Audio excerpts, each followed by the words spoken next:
You are listening to Historyman 1781, where we walk in the footsteps of heroes. On today's podcast, we continue our visit at Camden, South Carolina. Located in the Midlands of South Carolina, it is situated on the Great Wagon Road that connected Philadelphia, Pennsylvania, to Georgia. Camden was the epicenter of the Southern campaign of the Revolution. Through its history, we hope to catch a glimpse of the national struggle for independence. Join us as we rediscover why freedom reigns.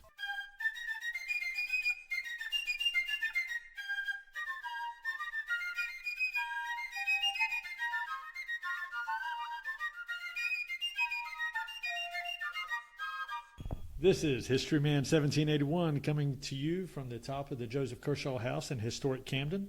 Today we're talking to Tom Oblak, U.S. Army Infantry retired, historic Camden's gun captain. He's responsible for the demonstration crew out here at historic Camden. Welcome, Tom. Hey, thank you. So, Tom, we're talking about historic Camden and its role in the American Revolution. So what do you do here? I am the gun captain for the restored cannons. We have actually 4 working pieces that we use for demonstration and entertainment purposes. Do a lot of educational stuff, fire for ceremonies in regards to the Revolutionary War. A lot of the historical foundations will have us come down and we'll shoot for ceremonies that they have in remembrance of the Revolutionary War. Well, how did you get this job? Well, it started out that one of the foundation members, who was also the president of the Camden Battlefield Preserve, Longleaf Pine Preserve, came to our church. He's a member of our church and was telling us that they were looking for volunteers at historic Camden. We had just moved here, and when I retired, and I was very interested in learning more about the Revolutionary War. I hadn't actually come out to the site. And so he gave us a list of all the things that you could do to volunteer: a tour guide, volunteer, cleanup crew, whatever. One of them was bartender in the tavern, so I checked the block for that. I had to come to a training session a couple weeks later, or just an introduction thing, and took a tour and said, I could do the tour guide thing. So I trained to do the tour guide here on the site, and then also volunteered to learn about the battle so I could be a tour guide and staff ride historian out at the battlefield. And and I noticed that while I was here that they had cannons. They had 3 period cannons under a shed. They were just laying on the ground, basically on blocks.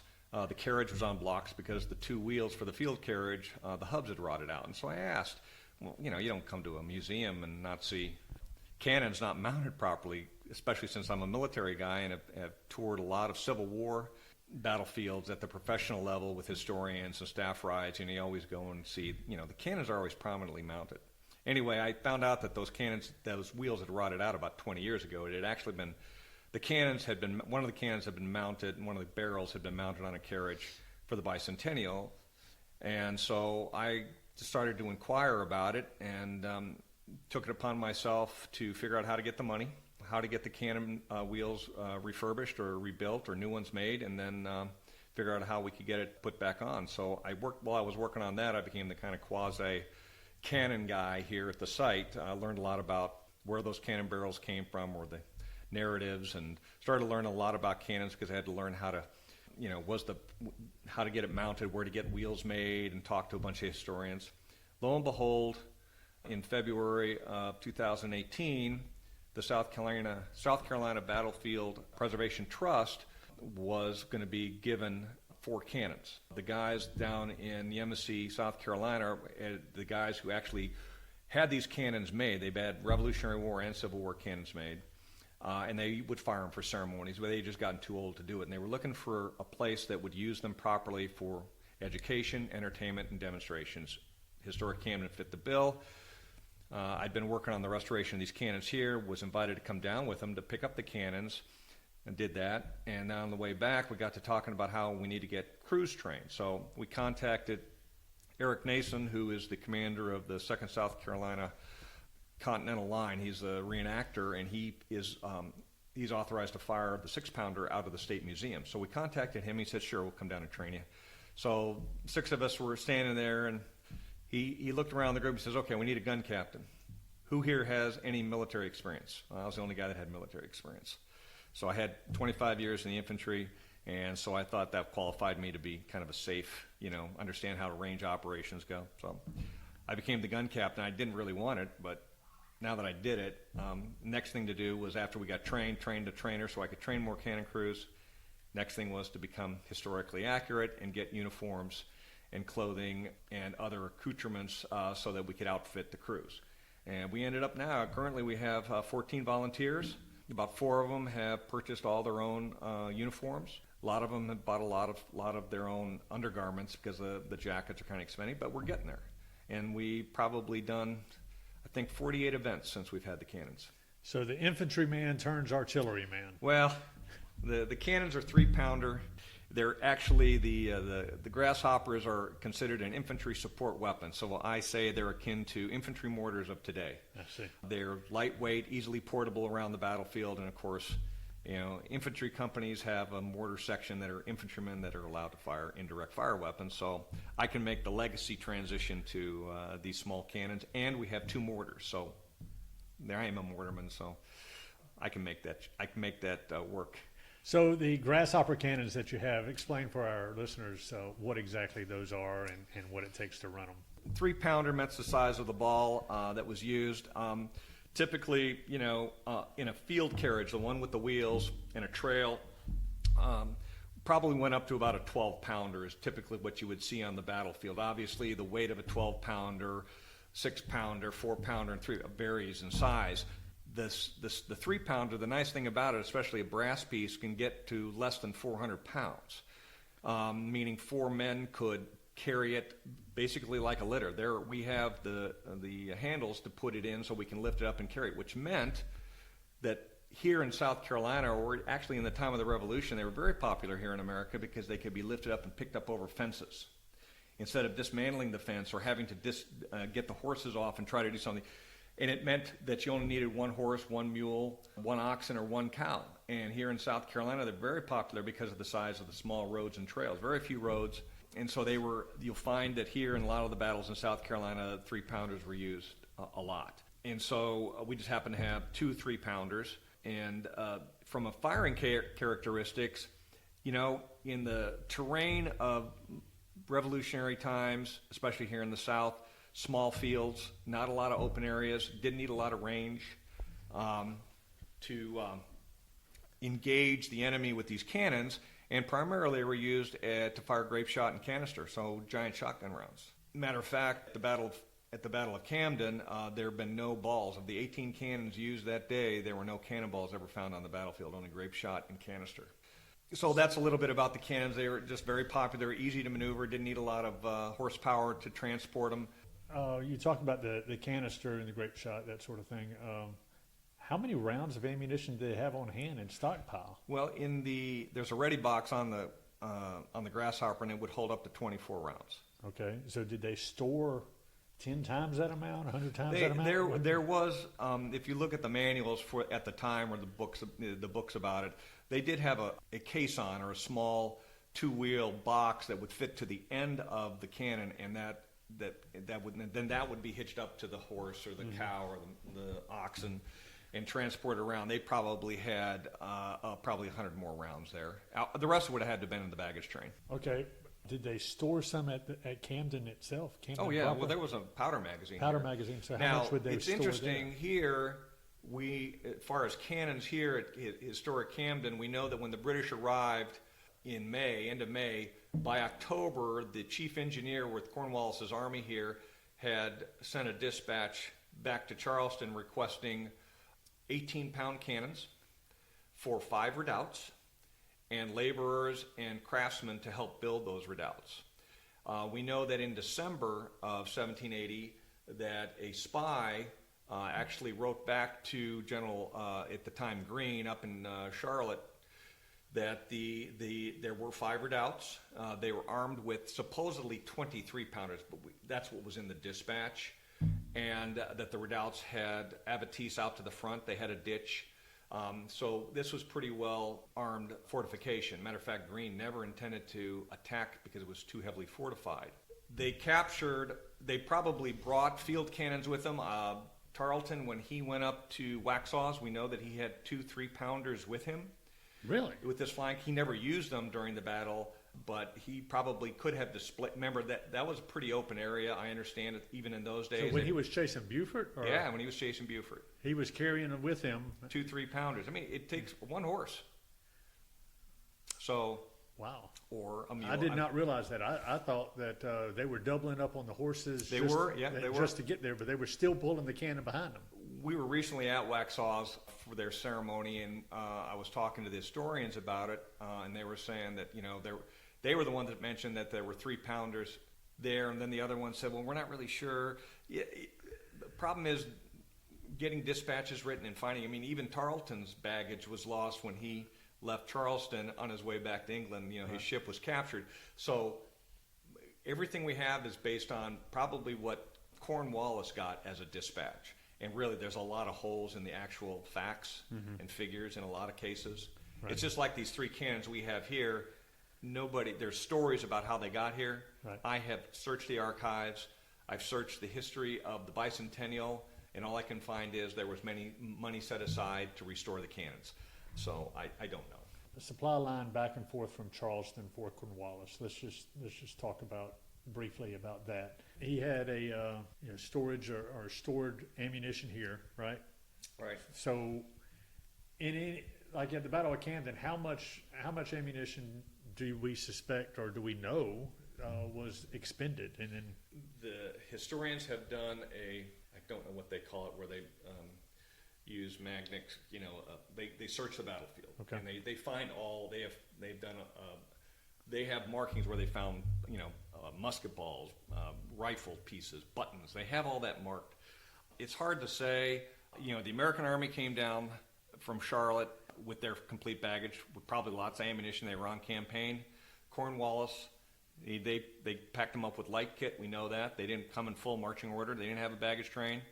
May have only had whatever, the 12, 16 rounds, whatever they had in their cartridge box when they came, because he wanted to move quick. He wanted to beat, what they thought at the time, before they knew that they were facing the full American Army up here, to move fast, because he wanted to get on the other side of the gum swamp. Is it gum swamp? Anyway, he wanted to get on the other side. He didn't want didn't want to fight to get through the swamp to get to the Americans. So anyway, that's all speculation. I don't know how many they had. Right. You have to assume, based on tactics of the time, what they probably carried. Where was the ammunition that the British used? Where was it made? Made. Soldiers in those days would roll their own. A lot of times, they would take newspaper, paper. For the grape shot? Oh, for the grape shot, for the cannons? Yeah, for the cannons. The cannons, probably the actual ordnance guys would do it themselves, the cannoneers. I mean, they would get soap, the cotton bags, twine, the wax twine. They had plenty of brass bands to make the wooden sable that it would, you put the ball, anyway. If you show a drawing, but you put the ball onto a wooden disc, you tape it around with some brass wiring or strips, and then you attach the bag and tie the bag on it. I mean, it's just like we do now for our demonstration pieces. I mean, we have actual rounds. We use rice instead of gunpowder for demonstration pieces, but it's easy to make. It's easy enough to make. I'm sure they had the technology. Here in Camden, they would have had craftsmen, woodworkers, farriers. They had a blacksmith. So they could probably make all that stuff. Plus, they also had the ammunition magazine that was reinforced when the British were here. Okay. That's all speculation. I just have to guess that that's probably what they did, based on what I've read. So what would they use? I mean, was it... Now, the canister and the canister would have been musket balls. Okay. The grape shot would have been 1 ounce or 1 inch balls, bigger balls. Where would they get those from? Oh, they probably lead forms. They just melt, just like making bullets. They just take lead, melt it, pour it into molds. Well, there's no lead mines around here. No, they would have. That would have been supplies brought in from Charleston. I see. Do you know anything about how often the supply trains would come up from Charleston? No, but we know they got attacked a lot by guys like Francis Marion and right. Thomas Sumter. Right. Made life difficult here for the British. And the Americans brought down how many cannons? From Charleston. And this is the first Battle of Camden, right? In the first Battle of Camden, they brought down 9 guns. How do we know that? Say again? How do we know that? It was written in Gates's report when he left, because up until the time before he left, his reports were being sent to Washington and stuff. So dispatches were going. So We know that he left Charlotte with 2 6-pounders, 4 4-pounders, and 3 3-pounders. There is some indication that one of the 3-pounders was lost in Rugeley's Mill and crossing the stream. The wagon wheel broke off. It was not in the actual battle. We know that all the pieces were brass, according to Cornwallis, because in his dispatch on the victory of Camden, in the first paragraph, he talks about all the cannons that were captured. In those days, capturing cannons was a very big deal. It meant you were taking the real firepower away from the enemy. And the real killer on the battlefield, besides the bayonet, was the cannons. He was shooting canister and grape shot. So, and we know that's what. And he said he captured the 8 pieces of artillery: the 2 6-pounders, 4 4-pounders, and 2 3-pounders. But we also know that's about exactly what he had. There's some reports and some written records that vary on the size and types, but it was all basically the same at the Battle of Camden. Okay, just kind of a little rabbit hole to go down to. Tell me about Francisco Peters and what you know about him. Well, only what I've read and seen, reenactments of what he did. So when I saw the first, it was a PBS special they were doing, and they talked about him. And they talked about him at the Battle of Camden, where he saved his commander, and then he ran back and he saw the cannon, and he picked up the cannon barrel and huffed it off the field. I think they said it was a 6-pounder. There's no way a man is going to pick up. I mean, I know, people get in the heat of the exciting moment, they can pick up cars here, right? But a 4-pounder probably weighs about 2,000 pounds. 6-pounder brass, probably close to the same or a little more. I suspect that if he was with one of the militia units and he fell back and was retreating down the road to Rugeley's Mill, which is where they went, he may have come across the cannon. I remember Bannister Tarleton, he was chasing them, with cavalry, and the British were after the Americans too, and he probably saw this crew trying to get this cannon out of this creek or whatever it was, and it was a brass 3-pounder because he picked it up, probably 250 pounds. Somewhere in that area, that's probably doable. That's my theory, that's where he saw it, because in the heat of the battle here, I mean, when the British broke the militia line at the Battle of Camden, they easily left 2 cannons on the battlefield because everybody just ran. And the cannoneers are going to leave their guns if there's nobody. They're going to spike them and go. But of course, at the Battle of Camden, the opening cannonade was directed at the cannon crews. And I can talk a little bit about that, but that's what I know about that one cannon and him picking it up. Let's go in. Tell me a little bit about that opening salvo. Well, we know that the Americans placed their 6-pounders on the road, the Great Wagon Road. So they probably, and so the so there was 8 of those. There was 2 6-pounders. 2 6-pounders. And they're supposedly mounted right down on the wagon road. Now remember, when the opening battle started, when the night battle started, and the prisoners came back, both sides captured prisoners. Both sides realized they'd hit the main force. So the Americans had deployed into their battle line, and then the British did. So the Americans put the 2 cannons on the Great Wagon Road, anchored the Continentals probably had a couple cannons.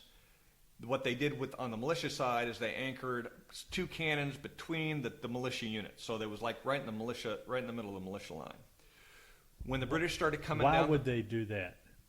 I mean, that just seems like it takes away the effect of the cannon if it's massing, right in the middle. Massing artillery fires was not a known tactic at that time. It was done. Right. Matter of fact, at the Battle of Monmouth was one of the first times the Americans used mass cannons. I see. And of course, we did that at the Battle of Yorktown. If you look at the books, like Mueller's Treatise of Artillery, he only gives a page and a half to tactics of cannons. And I have a book that was written about artillery in North America, and they talk about by the time the Napoleonic War started, and Napoleon he was the French that really wrote some of the first manuals on the employment of artillery and the massing of artillery, and he was famous for it. It just didn't happen very much. I mean, yes, they would mass artillery for sieges, bring up mortars and stuff and do that. But on the field of battle, it was to supplement the rate of fire and to shoot more stuff down range at greater distance with greater accuracy. I mean, a cannon crew can fire about 6 times to 7 times a minute. A well-trained crew, that's faster than a rifleman can load and fire. Mm-hmm. And he's firing in a big, even a 4-pounder probably shoots about 18 balls of lead at a time. That's a lot of lead going downrange and at a greater distance with greater force. So they were big killers on the battlefield. So when you say staggered, or when you say in between the lines, you're not talking about there's one line, a cannon, and then the next line. Yeah, there would be the two-man front. Okay. To the left would be a cannon, then a two-man front, and then another cannon. So it's not behind them. No, it's not. No, they can't fire behind them in those days. That's right. Not like they do today. But anyway, so in the morning, right after when the sun set, when the moon set, at about 5 o'clock. Or was it 4:30? 5 o'clock, I think it was. It got very dark, and the night battle had produced a lot of smoke that had drifted over the main battlefield, and it just kind of hung there. It kind of hung there. Supposedly, they said there was a great fog, but we know that the British were coming down the road. The Americans heard the British, the clanking, and they asked permission to open fire. And when they did, it started a cannonade. The British had cannons in the forefront of their formation. And they had other cannons behind, and as they formed their battle lines, as their troops came out from a column formation and came into a linear fashion to face the Americans, they brought cannons with them. And for a good 20 minutes, there was a cannonade firing back and forth. Nobody could see what the other side was because of this fog. And they talk about that the British cannon, the captain of at least the two guns, was pointing his crews at the orange flashes of the American cannons. They were probably with about 200 meters away. And this was a old growth pine forest, is that correct? Yes. And it's not like a big field that they're coming into. No, it's a longleaf pine forest, which meant the trees were a couple 125 years, mature trees. 2 men could stand behind a tree for cover. They were huge. The only underbrush was the grass. Right. And if they're working to preserve the battlefield to bring it back to that condition, they're a long way to having it done. But there was plenty of fields of fire. And like I said, after the battle, when the archaeologists got out there, they found no cannonballs. Only grape shot and canister was fired that day because they were so close. Sure. You get to a point where you're going to shoot a cannonball because it fires farther. Well, you're within 200 meters, you're firing all that shotgun stuff. Right. For our listeners who have not listened to our previous podcast, the results of the first Battle of Camden were what? Total annihilation of the American force, pretty much. When you say annihilation, though, you're not talking about everybody died. No. I mean, it was the worst defeat by the American Army in South Carolina, or in the Revolutionary War, to be exact. Even above Charleston? Well, that was a capture. That was surrender. That was the worst surrender of American forces in the Revolutionary War. All right. So of the about 4,000 troops, about half of them were militia. They just disintegrated. When they saw the British come out to the point where they could be seen in the fog and dust of the battle, and they saw the bayonets. Remember, the militia didn't have, well, some of them did. Some of them had only gotten the bayonets supposedly the day before, but they didn't even wait to fire because the British must have been within 200 meters or close enough to start volley firing, and a lot of the Americans didn't fire at all, and they just turned around and ran. That exposed the American flank. The Virginians held for a little while. Some of the Maryland, they tried to reinforce with the Delaware and the Marylanders to what they call oppose the flank, basically form an L to put a wall up there, but they really didn't get a chance to form very well, and of course then the cavalry came in and got behind around them. So the Continentals were left to fall back up onto the higher ground where eventually DeKalb was shot and wounded badly, and because of the terrain, a lot of the American forces were able to move into the swampy area and not be followed by the cavalry and escape. I mean, eventually, I think about 2/3 of the Continentals showed up back in Charlotte, but the militia had basically fell. There are numbers. We don't know the exact numbers, but it was not good. I mean, it was definitely the Americans took a higher number of casualties overall, plus captured. So from a military parlance, it was a complete, total disaster for the Americans. So tell me where the American Revolution went from there. Well, that was probably the lowest point. I mean, there was, when you think about it, when the British had tried to take Charleston before and they couldn't, and then they came back in 1780 and tried something different and were able to surround, and eventually, basically Charleston surrendered. But, the problem with the British was that they weren't going to pardon people, and they were a lot more strict with what they were going to do with prisoners, and they certainly didn't win the hearts and minds of the people, did they? No, they challenged people not to take up arms or they would be hung.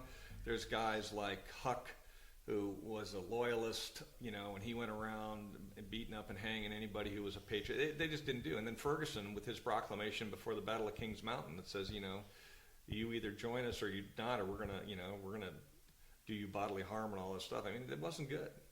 But overall, by the time Greene got down here, and his tactics were different, he wasn't planning to win major battles. He was there to wear them down, which he did.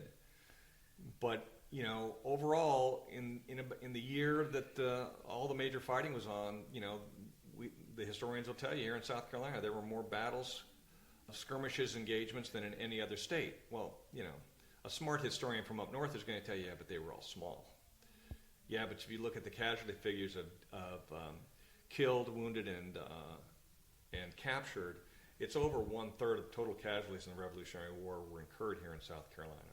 That does not include the number of people, militia units or loyalists or patriots who fought for the cause, whose name was never recorded. Right. And that's probably the same for up north too. But when you look at the total, I think New York is probably the only other single state that had it. But when you look at what was going on in 1780, 1781, and what the British were trying to do to carve out the South, to keep it, and they couldn't. And ultimately it led them to, and Greene ultimately forced Cornwallis to expend his supplies and force him not to come back to Camden and get resupplies. So, he had to go to Wilmington, and then he decided to go to Yorktown, and we know what happened there. Yeah, I think it's important. So why were they fighting?